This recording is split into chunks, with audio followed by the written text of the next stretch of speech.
السلام علیکم ناظرین، میں سید عامر حنیف، آپ دیکھ رہے ہیں گواہ نیوز۔ شکاگو میں مقیم مختلف شعبہ حیات سے تعلق رکھنے والی شخصیات نے ہندوستانی مسلمانوں کی مختلف امور میں رہنمائی اور حوصلہ افزائی کے لیے تھنک ٹینک کی تشکیل سے اتفاق کیا اور اس بات پر زور دیا کہ اسلام اور مسلمانوں سے متعلق غلط فہمیوں اور بدگمانی کے ازالے کے لیے بین مذاہب مذاکرات کیے جائیں، اسلام کی تعلیمات کو صحیح انداز میں پیش کیا جائے اور خود مسلمان اپنے اخلاق اور کردار سے یہ ثابت کرے کہ وہ امن، سلامتی، رواداری، اخوت، مساوات کے علمبردار ہیں۔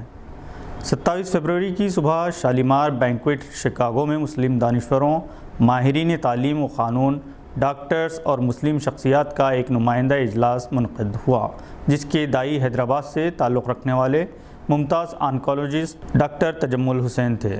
اس اجلاس سے خطاب کرتے ہوئے دارالقاسم اسلامک سینٹر کے سربراہ شیخ امین نے ہندوستان کے مختلف مقامات پر حجاب تنازعہ پر افسوس کا اظہار کیا اور کہا کہ حجاب مسلم خواتین کے لیے ایسا ہی ہے جیسا کسی پرندے کے لیے پر۔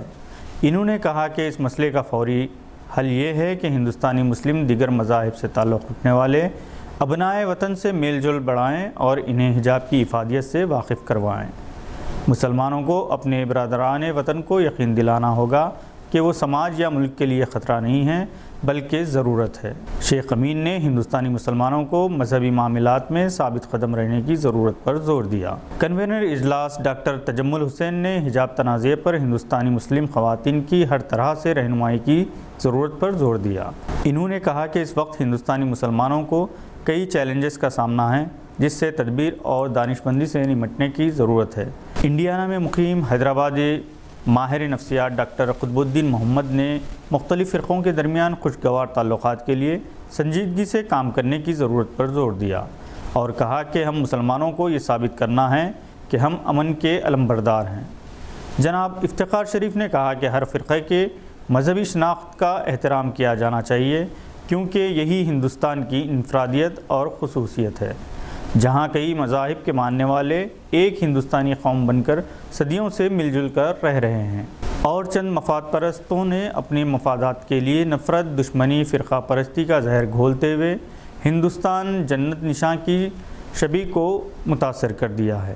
جناب سید اشفاق حسین، جناب مظہر اظہار کے بشمول کئی سرکردہ شخصیات اس اجلاس میں موجود تھے۔ ہندوستان میں اقلیتوں کے لیے حالات کبھی کبھی آزمائشی ضرور ہوتے ہیں، مگر جہاں صلاحیت اور تعلیمی لیاقت ہے وہاں کسی بھی سطح پر مذہب، ذات پات کے نام پر امتیاز نہیں ہوتا۔ ان خیالات کا اظہار جناب عبدالقیوم خان، IPS ریٹائرڈ مشیر برائے اقلیتی امور حکومت تلنگانہ نے کیا۔ وہ 26 فروری کی شام اذان انٹرنیشنل اسکول کے کانوکیشن سے مہمانان خصوصی کی حیثیت سے مخاطب تھے۔ چیئرمین اسکول ڈاکٹر یوسف اعظم نے صدارت کی۔ شہ نشین پر ڈاکٹر نیر فروزاں سیکریٹری کرسپونڈنٹ اور جناب مسعود احمد پرنسپل موجود تھے۔ کرشمہ گلزار چارٹرڈ اکاؤنٹنٹ اور ماریہ تبسم مدینہ ایجوکیشن سوسائٹی کے علاوہ ڈاکٹر افتخار احمد سیکریٹری میسکو، جناب ساجد علی اقرا مشن اسکول مہمانوں میں شامل تھے۔ 12ویں جماعت کی تکمیل کرنے والے طلباء اور اسکول کے سابقہ طلباء اور طالبات کو جنہوں نے MBBS کی تکمیل کی تہنیت پیش کی۔ ہندوستانی باکسر و junior world cup boxing champion Nikhat Zareen نے بلغاریہ میں منعقدہ نامور اسٹرینزا میموریل ٹورنامنٹ میں گولڈ میڈل جیت لیا۔ تلنگانہ کے نظام آباد سے تعلق رکھنے والی نکھت زریں، جس نے 2019 کا ایڈیشن بھی جیتا تھا، ٹورنامنٹ میں 2 گولڈ میڈل جیتنے والی پہلی ہندوستانی بن گئی۔ ان کے ساتھ ایک اور ہندوستانی نیتو نے بھی گولڈ میڈل جیتا۔ کشمیر کی سعدیہ طارق نے ماسکو میں منعقدہ وشو اسٹار چیمپئن شپ اور گولڈ میڈل جیتا، جس پر وزیر اعظم مودی نے مبارکباد پیش کی۔ شاہین شاہ آفریدی کی زیر قیادت لاہور قلندرز نے PSL 2022 چیمپئن شپ جیت لی۔ محمد رضوان کی زیر قیادت ملتان سلطان کو انہوں نے 42 رن سے ہرا دیا۔ شاہین آفریدی نے بہترین بالنگ کی اور محمد حفیظ نے آل راؤنڈر مظاہرہ کرتے ہوئے 69 رن بنائے۔ انہیں مین آف دی میچ قرار دیا گیا۔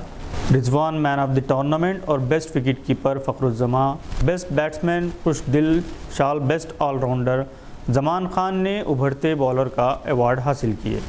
آج کے بلیٹن میں بس اتنا ہی۔ امید ہے کہ آپ نے ہمارے چینل کو سبسکرائب کر لیا ہوگا۔ بیل آئیکن دبانا نہ بھولیں۔ خدا حافظ۔